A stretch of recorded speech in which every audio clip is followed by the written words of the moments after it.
যাই হোক, আমরা আমাদের শিডিউল অনুযায়ী ক্লাস শুরু করছি। আশা করি তোমরা সবাই ভালো আছো। তো তোমাদের জন্য যে পরীক্ষাগুলো আমরা নেই সেগুলো অবশ্যই পরীক্ষা সবাই দিবা এবং সবাই আমার ক্লাস করবা, মনোযোগ সহকারে করবা। মনোযোগ সহকারে ক্লাস করলে তোমাদের কোনো প্রবলেম থাকবে বলে আমি মনে করি না। আর তোমরা যখন ক্লাস করবে অবশ্যই মিউট করে রাখবা মাইক্রোফোন, প্রশ্ন করার সুযোগ দিলে আনমিউট করবা। তো এই নিয়ম কানুন ফলো করে করবা, ক্লাস করবা। আর যে তোমার যেসব বান্ধবীরা এখনো ক্লাসে অ্যাটেন্ড করে নাই বা কোনো প্রবলেম আছে, এদেরকে তোমরাও একটু যোগাযোগ করবা। আমি তো যোগাযোগ করছি, তো তোমরা সবাই যোগাযোগ করবা যাতে করে সবাই ক্লাস করে। ওকে, তো যাই হোক, আজকে আমরা স্ক্রিন শেয়ার করছি।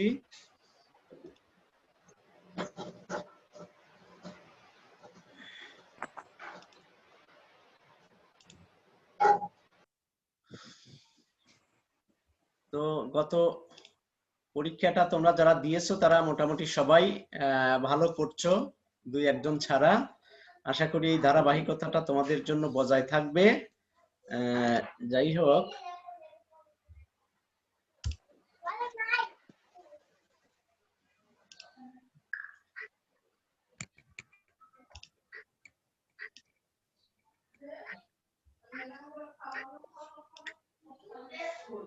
একটু ওয়েট করো।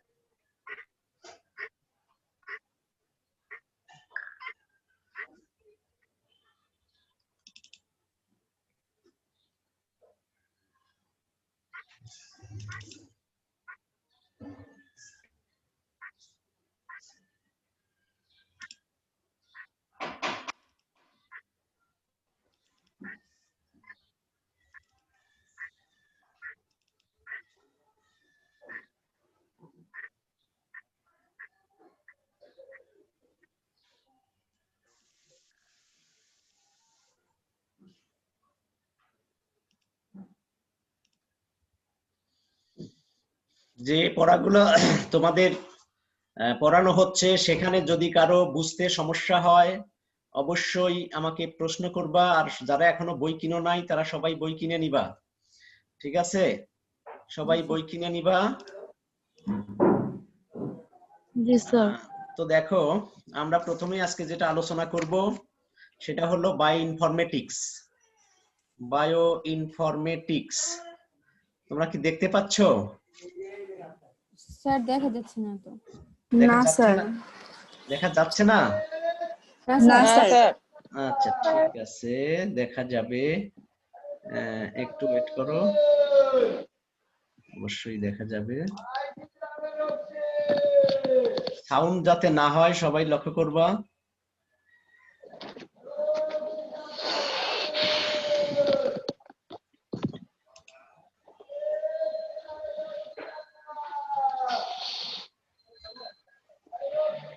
আচ্ছা,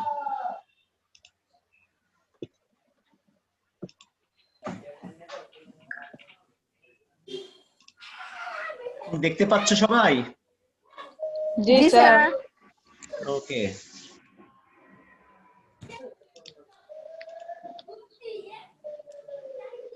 তোমরা দেখো আমার এখানে ইমেইল অ্যাড্রেস দেওয়া আছে selimdwc@gmail.com। এই ইমেইল অ্যাড্রেসে তোমরা তোমাদের ডকুমেন্ট গুলা, অ্যাসাইনমেন্ট গুলো পাঠাবা, ঠিক আছে? এরপর থেকে মেসেঞ্জারে না পাঠিয়ে এই ইমেইল অ্যাড্রেসে পাঠাবা। আর আমার দুটো ইউটিউব চ্যানেল আছে, আগেও বলেছিলাম তোমাদের। তো তোমরা এই ইউটিউব চ্যানেল গুলো ভিজিট করবা আর সবাই সাবস্ক্রাইব করবা, তাহলে আমার সবগুলো ভিডিও তোমরা আগে আগে পেয়ে যাবা। তো সেজন্য সাবস্ক্রাইব করে রাখবা এই চ্যানেল দুটো। স্যার আমার প্রেজেন্ট আমি মাত্র জয়েন হয়েছি, নেট খুব প্রবলেম ছিল। হ্যাঁ বলো, রোল বলো। 2012। 2012?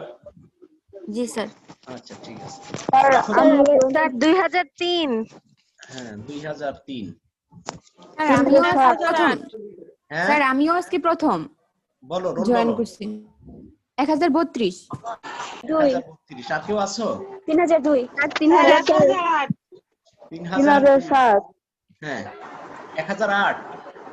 জি স্যার। 1014। কত?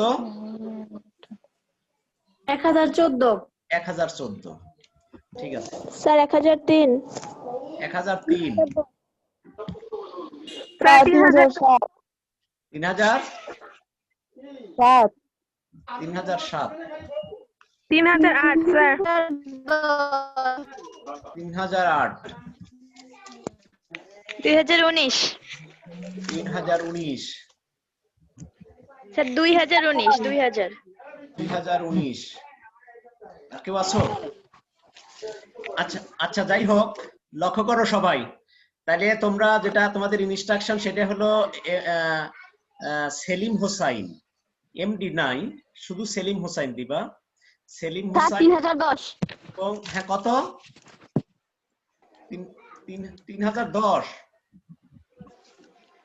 আচ্ছা দেখো তো, তোমরা এই দুটা ইউটিউব চ্যানেল ভিজিট করবা, সাবস্ক্রাইব করবা এবং ভিডিওগুলো দেখবা। আমাদের অনলাইন গ্রুপেও দেয়া থাকবে, আমাদের ফেসবুকের যে গ্রুপ আছে আইসিটি গ্রুপ, সেখানেও দেখবা এবং ইউটিউব চ্যানেল থেকেও দেখবা। আচ্ছা যাই হোক,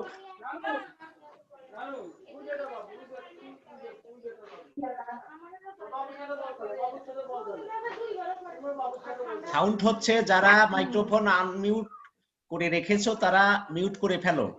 আচ্ছা দেখো, আমাদের আজকে প্রথমেই যেটা আলোচনার বিষয় সেটা হলো বায়ো ইনফরমেটিক্স। বায়ো ইনফরমেটিক্স বিষয়টা কি?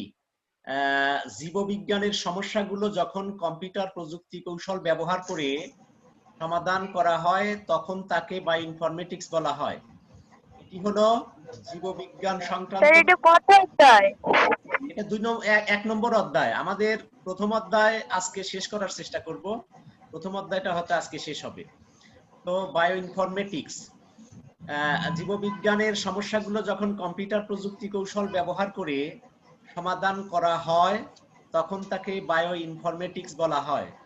এটি হলো জীববিজ্ঞান সংক্রান্ত কাজে ব্যবহৃত ডেটার সংরক্ষণ, আহরণ, সাজানো, বিশ্লেষণ ইত্যাদি কাজের জন্য বিভিন্ন পদ্ধতির আবিষ্কার ও উন্নয়ন করার পদ্ধতি। যাই হোক, উইকিপিডিয়া অনুসারে বায়ো ইনফরমেটিক্স হলো এমন একটি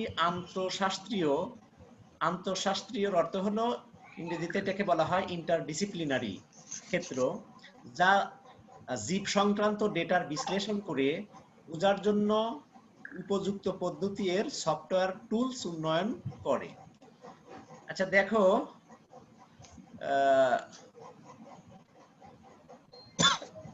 মলিকুলার জেনেটিকের ভিজুয়ালাইজেশনকে সম্ভব করে তোলে। তো এখন আমরা বায়ো ইনফরমেটিক্স এর কিছু সুবিধা করব। বায়ো ইনফরমেটিক্স এটা একটা গুরুত্বপূর্ণ বিজ্ঞানের একটা শাখা। এটা বেশ কিছু উপকারিতা বা সুবিধা আছে। 1 নম্বর সুবিধা হলো আণবিক জেনেটিকের ভিজুয়ালাইজেশনকে সম্ভব করে তোলে। বিপুল পরিমাণ পুনরাবৃত্তিমূলক এবং অপুনরাবৃত্তিমূলক তথ্যসমূহের সংরক্ষণে সহায়তা করে। অ্যালগরিদম ডেটা মাইনিং করা সম্ভব। অ্যালগরিদমটা তোমরা আস্তে আস্তে বলবে। অ্যালগরিদম হলো কম্পিউটারের ভাষায় কোনো কাজ ধাপে ধাপে করার যে প্রক্রিয়া, সেটাকে অ্যালগরিদম বলে। তো যাই হোক, অ্যালগরিদমিক ডেটা মাইনিং করা সম্ভব, প্যাটার্ন রিকগনিশন করা যায়, এটা বায়ো ইনফরমেটিক্স এর মাধ্যমে করা যায়। তো যাই হোক, এরপরে দেখো, বায়ো ইনফরমেটিক্স এর কিছু অসুবিধা আছে। এটি অত্যন্ত ব্যয়বহুল একটা প্রযুক্তি। এর মাধ্যমে তথ্যের গোপনীয়তা ভঙ্গ হতে পারে। এরপরে দেখো, ব্যাপক হারে বায়ো ইনফরমেটিক্স এর প্রয়োগের ফলে জীববৈচিত্র্য নষ্ট হয়ে যাওয়ার ঝুঁকি থাকে। এটার একটা প্রবলেম, অসুবিধা। এরপরে দেখো, অসুবিধার মধ্যে আছে জেনেটিক মডিফাইড ফসল কিংবা গৃহপালিত পশু পাখি সুপার স্পিনিশ সৃষ্টি করতে পারে। তো তার মানে গৃহপালিত সুপার স্পিনিশটা কি? কিছুটা সমস্যা হতে পারে, যা প্রকৃত বিরুদ্ধ। এরপরে দেখো, বায়ো ইনফরমেটিক্স ব্যবহারের ক্ষেত্র, কোথায় কোথায় ব্যবহার হয় বায়ো ইনফরমেটিক্সটা। এর আগে তোমরা বায়োমেট্রিক্স জেনেছিলা। তো বায়ো ইনফরমেটিক্স ব্যবহার সাধারণত মেডিসিন উৎপাদনে, জিন থেরাপি এর ক্ষেত্রে, উন্নত জাতের খাদ্যশস্য উৎপাদনে, জরায়ুর পরিবর্তন গবেষণার ক্ষেত্রে, পশু পাখির চিকিৎসার ক্ষেত্রে, জীবাণু অস্ত্র তৈরিকরণে, পোকামাকড় দমন পদ্ধতিতে, বর্জ্য পরিষ্কারকরণে, ভেটেরিনারি বিজ্ঞান, ডিএনএ অ্যানালাইসিস ইত্যাদি ক্ষেত্রে বায়োইনফরমেটিক্স ব্যবহার করা হয়ে থাকে। আশা করি তোমরা বিষয়টা বুঝছো। এখন দেখো জেনেটিক ইঞ্জিনিয়ারিং সম্পর্কে আমরা আলোচনা করব। জেনেটিক ইঞ্জিনিয়ারিং বলতে আমরা আসলে কি বুঝি? দেখো, প্রাণী বা উদ্ভিদ জীবের ক্ষুদ্রতম একক হলো কোষ বা সেল। তার মানে জীব অথবা প্রাণী এর ক্ষুদ্রতম একককে কি বলা হয়? কোষ বা সেল বলা হয়। হ্যাঁ, কোষের বা সেলের প্রাণকেন্দ্রকে নিউক্লিয়াস বলা হয়। এই নিউক্লিয়াসের ভিতরে বিশেষ কিছু পেঁচানো বস্তু থাকে যাকে বলা হয় ক্রোমোজোম। ক্রোমোজোম জীবের বিভিন্ন বৈশিষ্ট্য বহন করে থাকে। ক্রোমোজোমের মধ্যে আবার চেইনের মতো পেঁচানো কিছু বস্তু থাকে যাকে কি বলা হয়? ডিএনএ বলা হয়। এই ডিএনএ অনেক অংশে ভাগ করা থাকে। ডিএনএ গুলো অনেকগুলো অংশে ভাগ করা থাকে। এর এক একটি নির্দিষ্ট অংশকে জিন বলা হয়। যাই হোক, মূলত ক্রোমোজোমের অভ্যন্তরে অবস্থিত জিনই হলো জীবের বিভিন্ন বৈশিষ্ট্য বহন করে থাকে। তো এই ক্রোমোজোম যেটা, ক্রোমোজোমের অভ্যন্তরে জিন যেটা থাকে, জিনই জীবের বিভিন্ন বৈশিষ্ট্য বহন করে থাকে। উদাহরণস্বরূপ বলা যায় মানুষের শরীরে কত 23 জোড়া ক্রোমোজোম রয়েছে এবং একটি বিড়ালের রয়েছে 34 জোড়া, আর মশার আছে 6 জোড়া। এদের মধ্যে 1 জোড়া ক্রোমোজোম বংশগতির বাহক। আমাদের শরীরে প্রায় 3 লক্ষ জিন রয়েছে। তো তার মানে এই যে তোমাদের বলা হচ্ছে একজন মানুষের শরীরে যদি 13 জোড়া ক্রোমোজোম থাকে, এর মধ্যে কমসে কম 1 জোড়া ক্রোমোজোম থাকবে যেটা মানুষের। এখানে 23 জোড়া, আপনি 13 জোড়া বলতেছেন। হ্যাঁ, 23 জোড়া। 23 জোড়া, রাইট। মানুষের শরীরে যে 23 জোড়া ক্রোমোজোম থাকে, এর ভিতরে অন্তত পক্ষে 1 জোড়া ক্রোমোজোম মানুষের শরীরে বংশ পরম্পরার ধারকার বাহক। দাদার মধ্যে যে বৈশিষ্ট্য ছিল সেটা বাবার মধ্যে থাকবে, বাবার মধ্যে যে বৈশিষ্ট্য ছিল তার কিছু অংশ সন্তানের মধ্যে থাকে। তো যাই হোক, এদের মধ্যে 1 জোড়া ক্রোমোজোম বংশগতির বাহক। আমাদের শরীরে প্রায় কত 3 লক্ষ জিন রয়েছে। এই এক সেট পূর্ণাঙ্গ জিনকে কি বলা হয়? জিনোম বলা হয়। বায়োটেকনোলজির মাধ্যমে কোন জীবের জিনোমকে নিজের সুবিধানুযায়ী সাজিয়ে নেয়াকেই জেনেটিক ইঞ্জিনিয়ারিং বা জেনেটিক মডিফিকেশন বলা হয়। এখন ঘটনা হলো, তোমাদের যদি 1 মার্কের কোশ্চেন থাকে জ্ঞানমূলক জেনেটিক ইঞ্জিনিয়ারিং কি, সেক্ষেত্রে তোমরা এতটুকু লিখবা যে বায়োটেকনোলজির মাধ্যমে কোন জীবের জিনোমকে নিজের সুবিধা অনুযায়ী সাজিয়ে নেয়াকেই জেনেটিক ইঞ্জিনিয়ারিং বলা হয়। That's enough. আর যদি তোমাদের জেনেটিক ইঞ্জিনিয়ারিং ব্যাখ্যা চাওয়া হয়, তো সেক্ষেত্রে আমি যেভাবে তোমাদের বললাম, যেভাবে এখানে উপস্থাপন করা আছে, এভাবে তোমরা লেখার চেষ্টা করবা, ঠিক আছে? বিশেষ করে ডিএনএ, জিন, জিনোম, এই বিষয়গুলো যারা সায়েন্সের স্টুডেন্ট, যারা এসএসসি তে সায়েন্স নিয়ে পড়াশোনা করেছো, তাদের জন্য তো বোঝা খুবই সহজ। আর যারা আর্টস কমার্স, তারাও এটা একটু চিন্তা করলে, একটু পড়লে দেখবা যে এটা খুব ইজি বিষয়। আশা করি তোমরা বুঝতে পেরেছো। এখন দেখো জেনেটিক ইঞ্জিনিয়ারিং এর ব্যবহার কোথায় কোথায় এই জেনেটিক ইঞ্জিনিয়ারিংটা ব্যবহার হয়। জেনেটিক ইঞ্জিনিয়ারিং ব্যবহারের গুরুত্বপূর্ণ ক্ষেত্রসমূহ নিচে উল্লেখ করা হলো।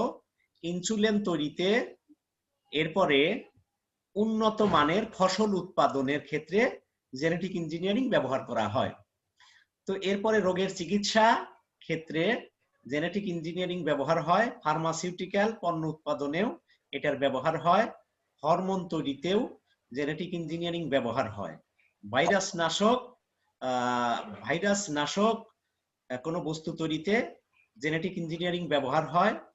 টিকা ও জ্বালানি তৈরিতেও ব্যবহার হয়। মৎস্য উৎপাদনে ব্যবহার হয়। পরিবেশ সুরক্ষায় জেনেটিক ত্রুটি সমূহ নির্ণয়ের ক্ষেত্রে জেনেটিক ইঞ্জিনিয়ারিং ব্যবহার হয়। তো যাই হোক, আশা করি বুঝছো। এখন দেখো জেনেটিক ইঞ্জিনিয়ারিং এর কিছু ঝুঁকি রয়েছে, বিশেষ করে প্রাণী ও মানুষের স্বাস্থ্য ঝুঁকি। পরিবেশের উপর কিছু ঝুঁকি রয়েছে, চাষাবাদের ক্ষেত্রেও কিছু ঝুঁকি পরিলক্ষিত হয়। তো এখন দেখো জেনেটিক ইঞ্জিনিয়ারিং এর তথ্য যোগাযোগ প্রযুক্তির প্রয়োগ। তো তার মানে তথ্য ও যোগাযোগ প্রযুক্তি আইসিটির ক্ষেত্রেও জেনেটিক ইঞ্জিনিয়ারিং ব্যবহার হয়। সেটা কোথায় কোথায় হতে পারে একটু লক্ষ্য করো। যেমন জেনেটিক ইঞ্জিনিয়ারিং এ গবেষণার তথ্য ও ফলাফল গবেষকদের মধ্যে আদান প্রদান ও মত বিনিময়ের জন্য ইন্টারনেট ব্যবহৃত হয়। তো তার মানে ইন্টারনেটের ক্ষেত্রে ইন্টারনেট ব্যবহার করা হয় জেনেটিক ইঞ্জিনিয়ারিং এর ক্ষেত্রে। তো কোন ক্ষেত্রে? জেনেটিক নিয়ে যারা গবেষণা করেন, তো গবেষণার তথ্য ফলাফল গবেষকদের মধ্যে আদান প্রদান করার ক্ষেত্রে ইন্টারনেট ব্যবহার হয়। বিভিন্ন প্রাণীর জিনের তথ্য এবং এ সংক্রান্ত বিভিন্ন গবেষণার ফলাফল সংরক্ষণ করার জন্য ডেটাবেস ব্যবহৃত হয়। তো তার মানে গবেষণালব্ধ ফলাফল সেগুলো সংরক্ষণ করার জন্য তো অবশ্যই একটা ডেটাবেস লাগবে, তো যেটা আইসিটির একটি অংশ। এরপরে দেখো, এ প্রক্রিয়ায় বিভিন্ন ধাপে কম্পিউটার নিয়ন্ত্রিত বিশেষ জটিল সিস্টেম ব্যবহৃত হয়।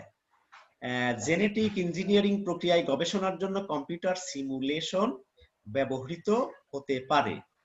সিমুলেশন তো তোমরা নিশ্চয়ই জানো, সিমুলেশন হলো আসলে একটা কাল্পনিক পরিবেশ, যেটা আসলে অনেকটা আর্টিফিশিয়াল। ঠিক আছে, মূল কাজ করার আগে এটা তৈরি করা হয় আর্টিফিশিয়ালি, কৃত্রিম ভাবে। তো আশা করি ব্যাপারটা বুঝতে পেরেছো। এরপরে দেখো ন্যানো টেকনোলজি। ন্যানো টেকনোলজি বলতে আমরা আসলে কি বুঝি? পারমাণবিক বা আণবিক স্কেলে অতি ক্ষুদ্র ডিভাইস তৈরি করার জন্য ধাতব ও বস্তুকে সুনিপুণভাবে কাজে লাগানোর বিজ্ঞানকে ন্যানো টেকনোলজি বলে। ন্যানো টেকনোলজিকে সংক্ষেপে ন্যানোটেকও বলা হয়ে থাকে। তো এই ন্যানোটেক বা ন্যানো টেকনোলজির জনক কে? প্রশ্ন থাকতে পারে। ন্যানো টেকনোলজির জনক হচ্ছে রিচার্ড ফাইম্যান। রিচার্ড ফাইম্যানকেই ন্যানো টেকনোলজির জনক বলা হয়। তো দেখো, 1 মিটারের 100 কোটি ভাগের 1 ভাগকে 1 ন্যানোমিটার বলা হয়। অর্থাৎ 1 ন্যানোমিটার সমান 10⁻⁹। তো তার মানে কত ক্ষুদ্র জিনিস নিয়ে এখানে এই ক্ষেত্রে এই টেকনোলজিতে গবেষণা করা হয়। অর্থাৎ বস্তু যেটা আমাদের চোখে দেখা যায় না, তো সেইখানেও যদি আমরা কোনো বস্তু তো বসাতে চাই, স্থাপন করতে চাই, সেটা ব্যবহার করতে চাই, সেখানে সাধারণত ন্যানো টেকনোলজিতে ব্যবহার করা হয়ে থাকে। তো তার মানে এটা আণবিক আর পারমাণবিক স্কেলে অতি ক্ষুদ্র ডিভাইস তৈরি করার জন্য এটা ব্যবহার করা হয়ে থাকে। তো আশা করি বুঝতেছো তোমরা। তো দেখো, ন্যানো টেকনোলজির কিছু সুবিধা আছে। এই সুবিধার মধ্যে উল্লেখযোগ্য হলো বিভিন্ন ধরনের বিলাসবহুল পণ্য, যেমন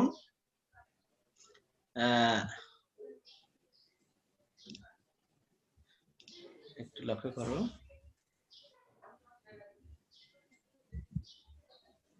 আমরা আলোচনা করতেছিলাম কোনটা?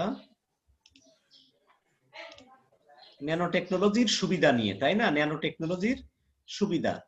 তো বিভিন্ন ধরনের বিলাসবহুল পণ্য যেমন এসি, গাড়ি, ওভেন ইত্যাদিতে ন্যানো টেকনোলজির ব্যবহার করে বিদ্যুৎ সাশ্রয় হয়। ন্যানো টেকনোলজি যেমন ন্যানো টিউব, ন্যানো পার্টিকেল ইত্যাদি দ্বারা উৎপাদিত পণ্য মজুদ, বেশি টেকসই, তুলনামূলকভাবে ছোট এবং ওজনে হালকা। তো এটা একটা সুবিধা। ন্যানো টেকনোলজির প্রয়োগে উৎপাদিত ওষুধ ব্যবহার করে দ্রুত আরোগ্য লাভ করা যায়। ন্যানো টেকনোলজির ভিত্তিতে অনেক নতুন নতুন টেকনোলজির উদ্ভাবও হচ্ছে। পানি বিশুদ্ধীকরণে এটি ব্যবহার হয়ে থাকে। এরপরে দেখো, ন্যানো টেকনোলজির এই সুবিধাগুলোর পাশাপাশি কিছু অসুবিধাও রয়েছে। এটা হলো ন্যানো টেকনোলজি গবেষণা এবং প্রয়োগ অনেক ব্যয়বহুল। প্রচলিত শিক্ষা প্রতিষ্ঠান এবং ফার্মে এই প্রযুক্তির ব্যবহারের ফলে অনেকে কর্মহীন হয়ে যাবে। অনেক ন্যানো প্রোডাক্টস মানুষের মস্তিষ্ক এবং ফুসফুসের জন্য মারাত্মক। তোমরা একটু মাইক্রোফোন গুলো মিউট করে রাখো। যারা মাইক্রোফোন এখনো মিউট করো নাই, তারা মাইক্রোফোন মিউট করে রাখো। খাদিজা আক্তার, তোমার মাইক্রোফোন মিউট করা হয় নাই, আনমিউট আছে, একটু মিউট করে ফেলো। সুরাইয়া আক্তার, তারপরে মানসুরা উর্মি, জান্নাতুল অসি, তোমারটা মিউট করা আছে। তো যাই হোক, তোমরা একটু মাইক্রোফোন গুলো মিউট করে রাখো যখন আমি প্রশ্ন করতে সুযোগ দিব তখন আবার আনমিউট করবা। তো দেখো, অনেক ন্যানো প্রোডাক্টস মানুষের মস্তিষ্ক এবং ফুসফুসের জন্য মারাত্মক ক্ষতিকর। ন্যানো প্রযুক্তি ব্যবহার করে মারাত্মক যুদ্ধাস্ত্র তৈরি সম্ভব, বিধায় যুদ্ধক্ষেত্রে আরো ভয়াবহতার আশঙ্কা করা হচ্ছে। এই প্রযুক্তির ভুল ব্যবহার বিরাট ক্ষতি করতে পারে। ন্যানো টেকনোলজির প্রয়োগে উৎপাদিত পণ্য অধিক দামি হয়ে থাকে। মানুষের শরীরের জন্য ন্যানো পার্টিকেল ক্ষতিকর। ন্যানো টেকনোলজি পূর্ণ মাত্রায় বিকশিত হলে আণবিক শক্তি সহজলভ্য হয়ে যেতে পারে, যা মানুষের জন্য অত্যন্ত বিপজ্জনক হতে পারে। তো আমরা বুঝলাম যে ন্যানো টেকনোলজি আসলে যেমন অধিক সুবিধা দিয়ে থাকে, তেমনি এর অপব্যবহার যদি মানুষ করে থাকে সেক্ষেত্রে কিন্তু ভয়াবহ ক্ষতিরও সম্ভাবনা রয়েছে। আশা করি বিষয়টা তোমরা বুঝতে পেরেছো। তো এবার আমরা দেখব ন্যানো টেকনোলজির ব্যবহার বা প্রয়োগ কোন কোন ক্ষেত্রে প্রয়োগ করা হয় বা ব্যবহার হয় কোন কোন ক্ষেত্রে। তো দেখো, এক নম্বর খাদ্য শিল্প। খাদ্য শিল্পে যারা মিউট করো নাই এখনো মাইক্রোফোন, তারা একটু মিউট করে ফেলো, সাউন্ড হচ্ছে। সাউন্ড হলে তো ক্লাসে ডিস্টার্ব হয়, তাই না? আচ্ছা দেখো, ন্যানো টেকনোলজির ব্যবহার কোথায় হয়? খাদ্য শিল্পে, চিকিৎসা ক্ষেত্রে, রাসায়নিক শিল্পে, ইলেকট্রনিক্স শিল্পে, জ্বালানি তৈরিতে, নবায়নযোগ্য শক্তি শিল্পে, রেফ্রিজারেটরে। তো রেফ্রিজারেটরেও আমরা ন্যানো টেকনোলজি ব্যবহার করতে পারি। তো ভারী শিল্পে, খেলাধুলা ক্রিয়া সরঞ্জাম তৈরিতে, কম্পিউটার হার্ডওয়্যার তৈরিতে, কম্পিউটারের প্রসেসর তৈরিতে, ব্যাটারি শিল্পে, সৌরকোষ তৈরিতে এগুলো ব্যবহার হয়ে থাকে। কম্পিউটারের প্রসেসর বিষয়টা কি বুঝো? কম্পিউটারের একটা মেইন পার্ট, এটা হলো প্রসেসর কম্পিউটারের একটা ব্রেন বা মস্তিষ্কের মতো কাজ করে। তো সেই ক্ষেত্রে যেহেতু অনেক সূক্ষ্ম ক্ষুদ্র ক্ষুদ্র জিনিস সেখানে স্থাপন করতে হয়, তো এই ক্ষেত্রে ন্যানো টেকনোলজি সাধারণত এরপরে দেখো টেলিমেডিসিন। টেলিমেডিসিন বলতে আমরা কি বুঝি? তথ্য যোগাযোগ প্রযুক্তির সাহায্যে কোন ভৌগোলিক দূরত্বে অবস্থানরত রোগীকে বিশেষজ্ঞ চিকিৎসক, রোগ নির্ণয় কেন্দ্র, বিশেষায়িত নেটওয়ার্ক ইত্যাদি সমন্বয়ে স্বাস্থ্য সেবা দেওয়াকে টেলিমেডিসিন বলা হয়। তো তার মানে হলো টেলিমেডিসিন এমন একটা চিকিৎসা পদ্ধতি যেটা আসলে মানুষ তথ্য প্রযুক্তি ব্যবহার করে যে কোনো দূরে বসবাসরত রোগী যে কোনো বিশেষজ্ঞ ডাক্তারের শরণাপন্ন হয়ে চিকিৎসা সেবা নিতে পারে। তো এই যে একটা ব্যবস্থাপনা, এটাকেই বলা হয় টেলিমেডিসিন। টেলিমেডিসিন ব্যবস্থার কারণে অনেক বেশি সুবিধা মানুষ ভোগ করে থাকে। তার মানে কোনো বিশেষজ্ঞ ডাক্তার ঘরে বসেই তার আসলে চিকিৎসা সেবা গ্রহণ করতে পারে। এটা বিজ্ঞানের একটি অবদান। তথ্য যোগাযোগ প্রযুক্তি ব্যবহার করে এটা মানুষ করে থাকে। তো এই জন্য এখানে তথ্য যোগাযোগ প্রযুক্তি কথাটা উল্লেখ থাকতে হবে। এরপরে দেখো টেলিকনফারেন্সিং। ভিন্ন ভৌগোলিক দূরত্বে কিছু ব্যক্তি অবস্থান করে টেলিযোগাযোগ ব্যবস্থার মাধ্যমে সংযুক্ত থেকে কোনো সভা বা সেমিনার অনুষ্ঠানের প্রক্রিয়াকে বলা হয় টেলিকনফারেন্সিং। টেলিকনফারেন্সিং নিশ্চয়ই তোমরা বুঝতে পেরেছো টেলিকনফারেন্সিং জিনিসটা কি। তো এবার কি কেউ বলতে পারবা আসলে টেলিমেডিসিন এবং টেলিকনফারেন্সিং বিষয়টা বলতে তোমরা কি বুঝলা? আসলে টেলিকনফারেন্সিং বিষয়টা কি? টেলিকনফারেন্সিং এবং টেলিমেডিসিন এটা বলতে তোমরা আসলে কি বুঝো? কেউ বলতে পারবা? স্যার, টেলিমেডিসিনের মাধ্যমে একজন রোগীকে বিশেষজ্ঞ চিকিৎসক মানে রোগ নির্ণয় করতে পারে, রোগী ডক্টরের কাছাকাছি না যেও। আর টেলিকনফারেন্সিং হচ্ছে ভিন্ন ভৌগোলিক দূরত্বে কিছু ব্যক্তি অবস্থান করে টেলিযোগাযোগের ব্যবস্থার মাধ্যমে সংযুক্ত কোনো সভা বা সেমিনার অনুষ্ঠান প্রক্রিয়াও টেলিকনফারেন্সের মাধ্যমে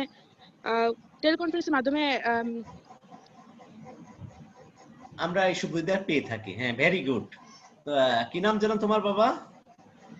মাইমুনা।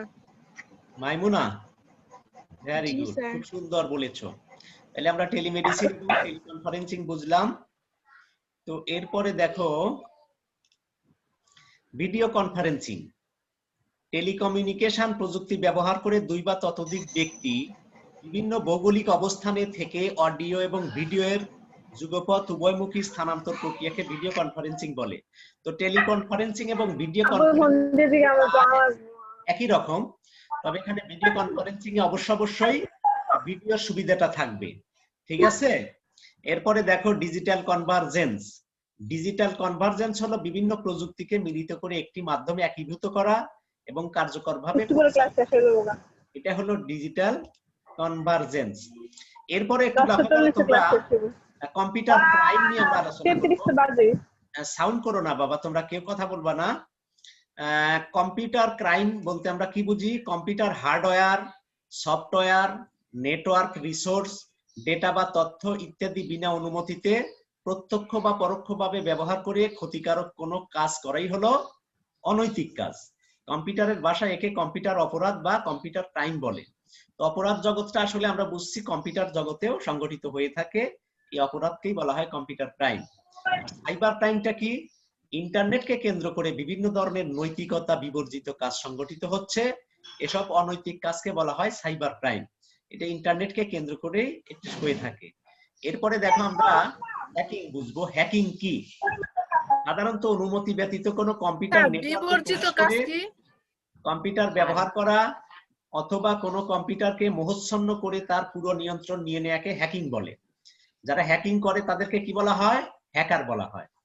বুঝতেছে সবাই? তো তার মানে কারো কম্পিউটারে অনুমতিতে ঢুকে তার নিয়ন্ত্রণ নিয়ে নেওয়া, এটা হ্যাকিং। আর হ্যাকিং যারা করে তাদের কি বলা হয়? হ্যাকার বলা হয়। হ্যাকার বলা হয়, রাইট, ভেরি গুড। এরপরে দেখো স্পুফিং। কিছু কিছু শব্দ, যে কম্পিউটার অপরাধ, এখন যে বিষয়গুলো আলোচনা করছি সবই কম্পিউটার অপরাধ। এই অপরাধের মধ্যে কি কি পড়ে? Hacking, spoofing. নেটওয়ার্ক সিকিউরিটির ক্ষেত্রে স্পুফিং আক্রমণ হলো এমন একটি অবস্থা যেখানে কোনো ব্যক্তি বা কোনো প্রোগ্রাম মিথ্যা বা ভুল তথ্য উপস্থাপনের মাধ্যমে নেটওয়ার্কে বিভ্রান্ত করে এবং সিকিউরিটি সিস্টেমে অনুপ্রবেশ করে অনৈতিকভাবে সুবিধা আদায় করে থাকে, এটাকে বলা হয় স্পুফিং। এরপরে ভিশিং কি? ইলেকট্রনিক যোগাযোগ ব্যবস্থায় বা ইন্টারনেটে কোনো নির্ভরযোগ্য বা বিশ্বাসযোগ্য সত্তা ছদ্মবেশ ধারণ করে বিদ্বেষপরায়ণ হয়ে ক্রেডিট বা ডেবিট কার্ডের বিস্তারিত তথ্য, ইউজার নেম ও পাসওয়ার্ডের মতো সংবেদনশীল তথ্য চুরির প্রচেষ্টাকে ফিশিং বলে। এটা কম্পিউটার অপরাধ। এরপরে ভিশিংটা কি? মোবাইল, টেলিফোন, ইন্টারনেট ভিত্তিক বিভিন্ন ফোন বা অডিও ব্যবহার করে ফিশিং করাকে ভিশিং বা ভয়েস ফিশিং বলা হয়, এটাও কম্পিউটারের অপরাধ। এরপরে স্নিপিং, এটা কি? গোপনে ব্যবহারকারীর চোখ এড়িয়ে কম্পিউটার বা নেটওয়ার্ক সিস্টেমে প্রবেশ করে গুরুত্বপূর্ণ তথ্যাদি নিজের আওতায় নিয়ে আসাকে স্নিপিং বলা হয়। আশা করি বুঝতে পেরেছো। এরপরে দেখো প্লেজিয়ারিজম। প্লেজিয়ারিজম, এই শব্দগুলো সবই তোমাদের কাছে নতুন মনে হচ্ছে। অন্যের লেখা চুরি করে নিজের নামে চালিয়ে দেওয়া বা প্রকাশ করাকেই প্লেজিয়ারিজম বলে। কোনো ব্যক্তি বা প্রতিষ্ঠানের কোনো সাহিত্য, গবেষণা বা সম্পাদনা কর্ম হুবহু বা নকল বা আংশিক পরিবর্তন করে নিজের নামে প্রকাশ করাই হলো প্লেজিয়ারিজম।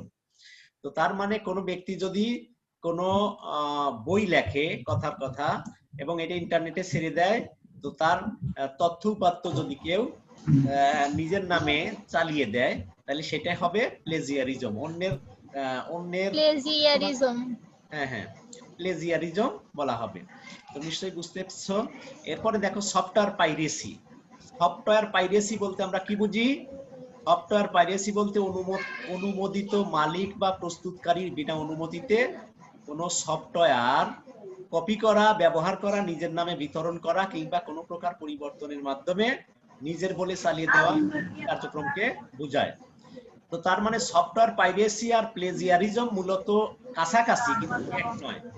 কম্পিউটার সফটওয়্যার পাইরেসি হলো এটা হলো সফটওয়্যার নিজের নামে চালিয়ে দেয়া, আর প্লেজিয়ারিজম হচ্ছে অন্যের লেখা নিজের নামে চালিয়ে দেয়া। পার্থক্য এতটুকুই। তো নিশ্চয়ই তোমরা বুঝতে পারছো আমি আশা করি। তো এইবার তোমাদের কিছু সুযোগ দিচ্ছি যে আসলে কারো কোনো প্রশ্ন আছে কিনা এবং বুঝতে কোনো সমস্যা আছে কিনা। যদি থাকে তোমরা প্রশ্ন করতে পারো। কারো প্রশ্ন আছে বলে মনে হচ্ছে না। আচ্ছা, যাই হোক, কারো প্রশ্ন নেই। তো তোমাদের নাম প্রেজেন্ট দেওয়ার কারো বাকি আছে? আছে 312 জি স্যার 2009 স্যার 1013 স্যার বলো, এটা বলো। 3015 3015 স্যার 3010 3010 1013 3010 আর কে 3012 স্যার 2009 স্যার 1009 একসাথে না আস্তে আস্তে বলো। হ্যাঁ 3012 3012 আর কে স্যার 2020 2020 শালা আর কে 1013 1013 জি স্যার 2009 দিছেন কত 2009 ইয়েস স্যার 2020 হ্যাঁ 2009 2020 2020 একবার বলেছো তো, রিপিট করবা না। হ্যাঁ আর কে না স্যার 1022 3010 দিয়েছো আর কে 7000 কত নয় কত হাজার নয় 1009 হ্যাঁ আর কে 3011 স্যার 3011 যারা একবার দিয়েছো তারা দিবা না 3011 আমি কি জানি তোমরা কোন সময় বললা এই পর্যন্তই তাই না 3031